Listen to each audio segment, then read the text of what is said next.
The White House and the U.S. president have been ordered by a federal judge to immediately stop communicating with social media companies after it was shown that they were ordering executives at these social media companies to silence certain people and certain groups that went contrary to their wishes.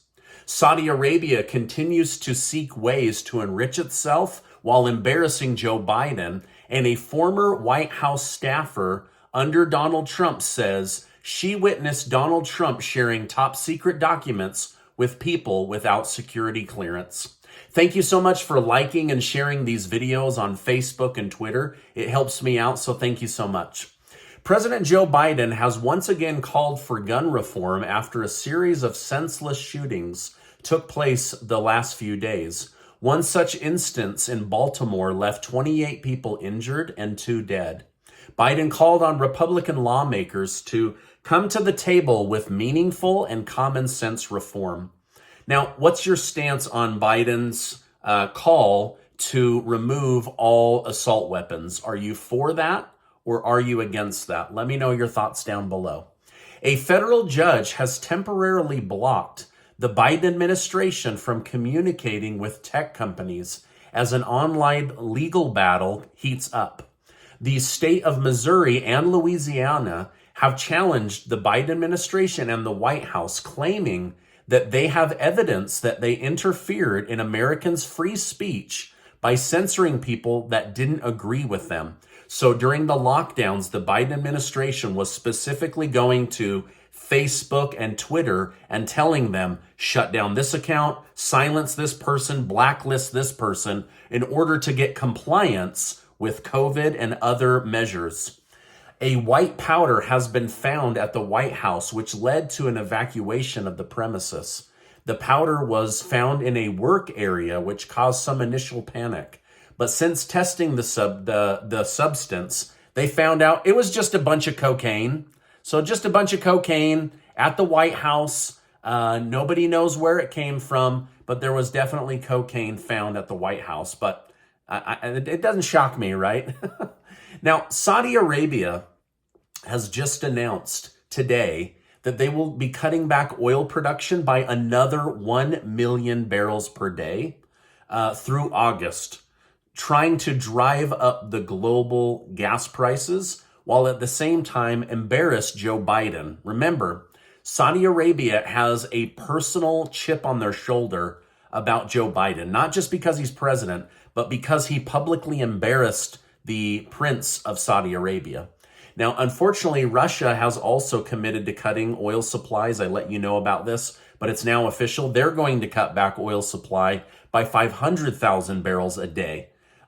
They both claim that the motivation is to decrease supply to help stabilize the oil market, but this is about driving more money into their pockets for less product. So they're just trying to drive up that global price of oil, which really, really sucks.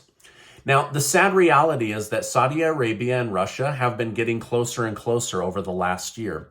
In fact, Saudi Arabia maintained support for Putin even during the recent alleged coup attempt by the Wagner mercenary group.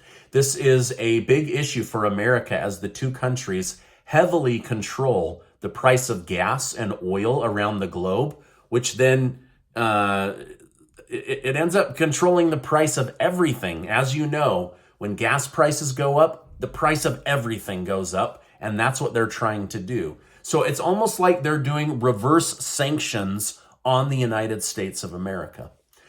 Speaking of the Wagner mercenary group, their leader just released an audio message addressing his recent conflict with Putin and Russia.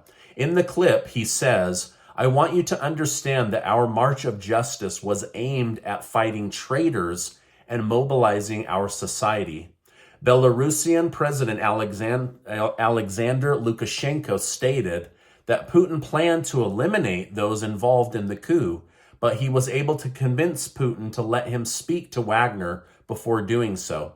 So it's crazy to think that the Wagner group was literally hours away from being eliminated, like off the face of the earth.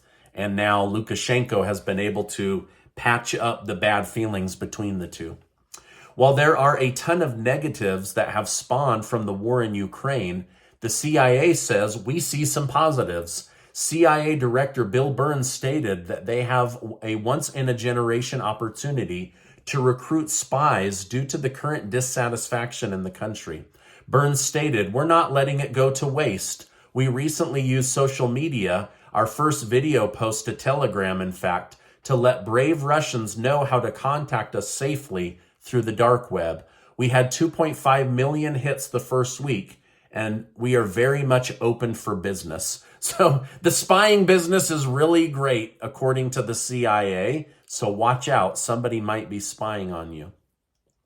After Brittany Griner, the WNBA player, was held hostage in Russia and then swapped out in Russia, doubts emerged that anything else would be done for Americans still trapped in Russia.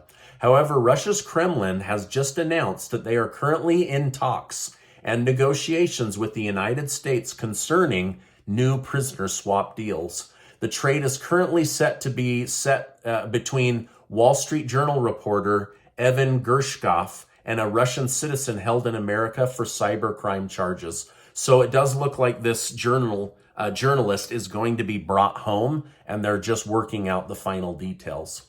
Stephanie Grisham, a former White House press secretary for Donald Trump, has claimed that she personally witnessed Donald Trump show classified material to people at Mar-a-Lago. Grisham stated, "I watched him show documents to people at Mar-a-Lago on the dining room patio. So he has no respect for classified information, never did." So basically, she's coming forward as a whistleblower, letting the FBI and the CIA and the Department of Justice know that she's willing to testify against the former sitting president about his casual attitude towards top secret documents. Now, whether this is true or not, they're going to have to prove it, but this was in the news today.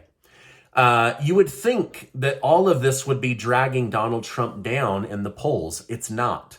A new poll shows that only 13% of Republicans have said in polling data that they will never vote for Donald Trump again, while 35% say they will never vote for Mike Pence, who is running against Donald Trump.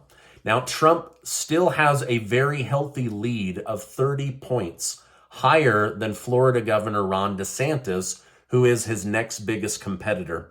So the Republican, convention continues to heat up. There's, I think, almost a dozen people on the Republican side.